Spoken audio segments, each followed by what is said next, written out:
You're looking at the Acer V5-571P-6499. It's one of the new Windows 8 touchscreen computers. It comes from Acer, obviously. It runs a 1.7 gigahertz Intel Core i5-3317 mobile processor. It's got 4 gigs of memory and a 500 gigabyte spinning hard drive.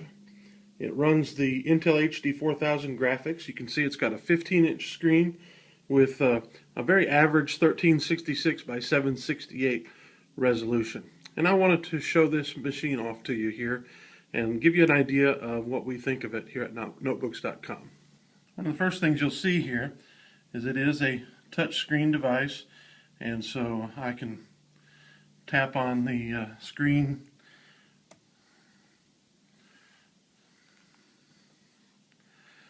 and it shows off what it can do. Now, like all Windows 8 machines, you can go to the desktop, install regular desktop applications and run them from there. The screen is, as you can tell, very reflective with a glossy screen. We're a little tired of that, but that's what all machines seem to come with these days. And the 1366 by 768 resolution is fairly middling. It's bright enough, but when you put it at about 40%, which is where we like to run systems in order to conserve battery life, it's a little bit dark. Other than that, it's what you get with a basic screen. The touch screen is quite responsive.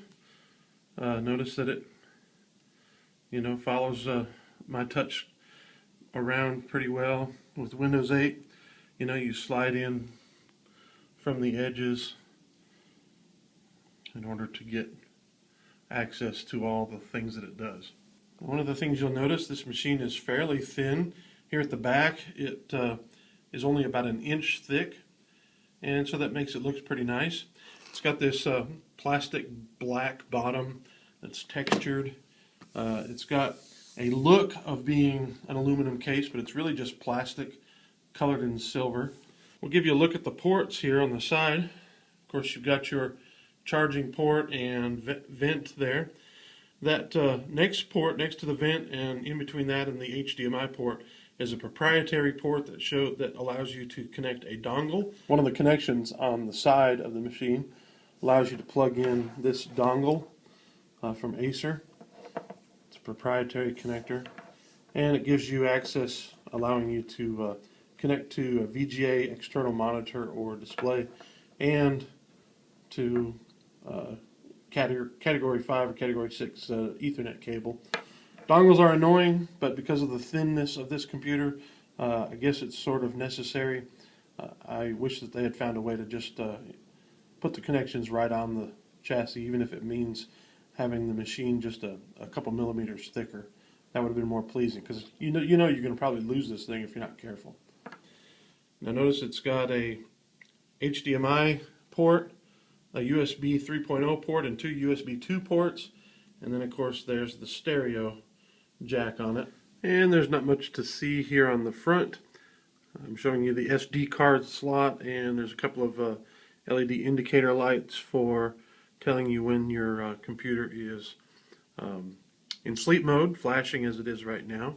Now over on this side, again, there's not a lot here except for there you see the DVD drive, the Kensington lock. As you can see, once it's open, very thin, nice roomy keyboard with a number pad if you like that. Function key, the window key. But the thing that really makes this one stand out from a lot of Windows machines is this roomy, ample trackpad. It's actually a click pad. You can see that it's clicking. Now, if you've never used a system with a touch screen, it might take some getting used to, but it is kind of pleasing to be able to swipe in from the side, tap on the settings, go down here to change your PC settings. As you can see, the computer does have Dolby Advanced Audio Virtual Surround Sound. Sounds pretty good, like cheap notebook speakers sound. Now when you plug in a pair of headphones, a decent quality headphones, then it sounds excellent. And that's what we recommend if you're going to be listening to music or watching video on it. By the way, watching video on the machine is pretty pleasing. We mostly just stream video from Netflix, but it works well. You're not going to play a lot of games on this machine. It's a little bit too underpowered for that. But average games, basic games will do well. I would call this a decent budget system. You can get it on sale now at the Microsoft online store for $5.99, which is the best price we've seen on it, except at Christmas time. Some people were selling it for just over $500. The retail price is $6.99 from Acer or Amazon, which I think may be a little expensive. At $5.99, it makes it a lot easier to say, yeah, go ahead and buy this thing, because I would say this is a notebook that's for maybe families. It could be a good student PC, a nice office system, as long as it's going to stay on your desktop most of the time and you just take it home for weekends. Not really a road warrior because it's such a large computer, although it's not that heavy, but it still is a little bit more machine than you might want to have to take on an airplane or throw in a backpack. It's a decent system with a few weaknesses. The battery life on it's really poor, under 4 hours, and so that's another reason we say it's better suited for someone who's going to keep it on a desktop most of the time. You can read our full review over at notebooks.com. The link will be in the notes below on the YouTube page. Thanks for watching. This has been Kevin Purcell for notebooks.com.